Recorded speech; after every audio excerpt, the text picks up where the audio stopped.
Mga kababayan, Assalamualaikum warahmatullahi wabarakatuh.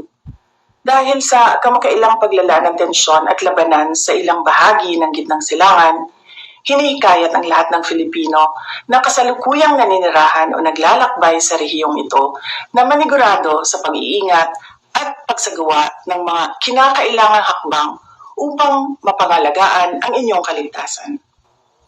Iwasan ang mga lugar na may nagaganap na operasyong militar o malaking pagtitipon ng publiko. Mahigpit na subaybayan ang mga opisyal na abiso at paalala mula sa mga lokal na otoridad ng bansang inyong kinaroroonan at ng kanilang Ministry of Foreign Affairs.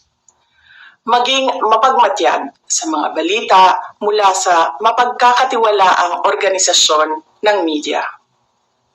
Panatilihin ang regular na komunikasyon sa inyong pamilya, mga mahal sa buhay, at mga pinagkakatiwalaang kaibigan tungkol sa inyong kinaroroonan at kalagayan. Paniguraduhin na hawak ninyo ang emergency numbers ng ating Departments of Foreign Affairs at lokal na otoridad ng inyong bansa. Siguraduhin valid at hawak ang inyong mga dokumento at pasaporte. Kung lalo pang lumala ang sitwasyon sa seguridad, maging handa na baguhin ang inyong mga plano anumang oras kung kinakailangan. Gayon din, kung kinakailangan, ay lumapit sa ating mga embassy upang mabigyan ng tamang payo sa pinakaligtas na paraan sa pag-uwi ng Pilipinas.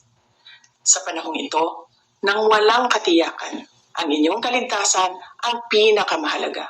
Naway patnubayan at ingatan kayong lahat ng may kapal.